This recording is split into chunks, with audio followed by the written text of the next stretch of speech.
Hello दोस्तों, स्वागत है आपका हमारे यूट्यूब चैनल में। दोस्तों आज हम बात करने वाले हैं भारत के एक ऐसे सपूत की जिसने हंसते हंसते मौत को गले लगा लिया और जो मरते मरते भी अपनी बुलंद आवाज़ में एक नारा लगाते रहे, इनकलाब जिंदाबाद। जी हाँ दोस्तों, आज हम बात करने वाले हैं शहीद आजम भगत सिंह की, जिन्होंने अपने देश के लिए अपनी जान को कुर्बान कर दिया। दोस्तों भगत सिंह का जन्म 28 सितंबर 1907 को पंजाब के लैलपुर डिस्ट्रिक्ट के बंगा नामक गाँव में हुआ।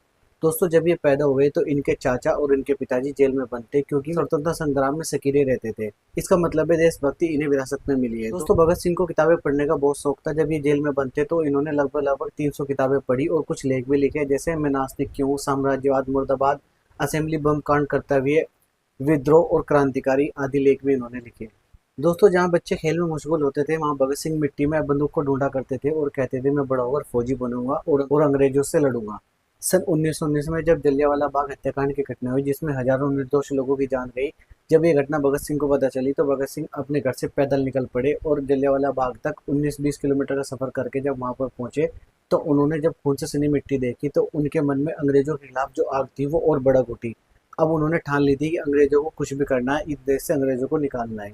किशोर अवस्था में भगत सिंह कई क्रांतिकारी संगठनों से जुड़े, जैसे नौजवान भारत सभा, हिंदुस्तान सोशलिस्ट रिपब्लिकन एसोसिएशन आदि से जुड़े। उनका मकसद था ब्रिटिश हुकूमत को जड़ से उखाड़ फेंकना। दोस्तों 1928 में जब लाला लाजपत राय साइमन कमीशन का विरोध कर रहे थे तो पुलिस अधीक्षक स्कॉट ने उन पर लाठीचार्ज करने का आदेश दे दिया, जिससे क्या हुआ, लाला लाजपत राय को गंभीर चोट आई और उनकी मृत्यु हो गई। इस घटना का जब भगत सिंह को पता चला तो उनको बहुत गुस्सा आया। उन्होंने बदला लेने की ठानी। भगत सिंह ने अपने साथी राजगुरु सुखदेव के साथ मिलकर पुलिस अफसर सैंडर्स को गोली मार दी। इसके बाद भगत सिंह और बटुकेश्वर दत्त ने मिलकर सेंट्रल असेंबली में बम फेंका और बम भी इस तरीके से फेंका किसी को कोई नुकसान ना हो। पीछे की तरफ उन्होंने बम फेंका, जिससे क्या हुआ, वहां पर धुआं धुआं हो गया। भगत सिंह और उनके साथी ने उस वक्त कुछ पर्चे बांटे जिसमें उन्होंने कुछ बातें लिखी हुई थी और तेज आवाज में एक नारा लगाते रहे, इनकलाब जिंदाबाद, इनकलाब जिंदाबाद। और उसके बाद भगत सिंह ने खुद को गिरफ्तार करा दिया। उसके बाद अंग्रेजी हुकूमत ने भगत सिंह और उनके साथी को फांसी की सजा सुना दी गई। दोस्तों जब भगत सिंह को जेल में ले जाया गया तो वहां पर भी उन्होंने देखा कि भारतीय कैदियों के साथ बहुत बुरा व्यवहार होता है। उनको ना खाने के लिए अच्छा खाना दिया जाता, ना पहनने के लिए अच्छे कपड़े दिए जाते और ना ही पढ़ने के लिए किताबें बुक दी जाती। तो वहां पर भगत सिंह ने क्या काम किया, भगत सिंह ने भूख हड़ताल शुरू कर दी, जिसमें उनकी मदद उनके साथियों ने भी की। उनके साथ मिलकर सभी ने भूख हड़ताल की।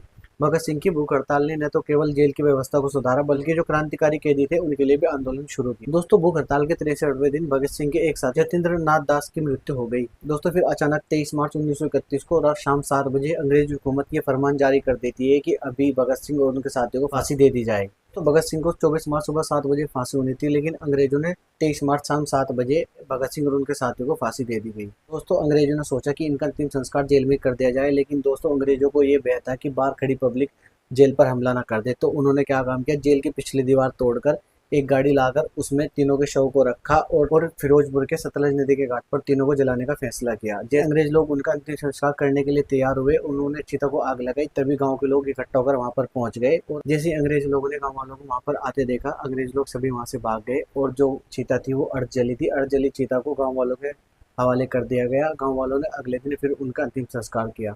दोस्तों ये कहानी थी शहीद आजम भगत सिंह की, जिन्होंने अपने देश के लिए अपनी जान को कुर्बान कर दिया। दोस्तों वीडियो अच्छी लगी तो वीडियो को लाइक कीजिए, चैनल को सब्सक्राइब कीजिए।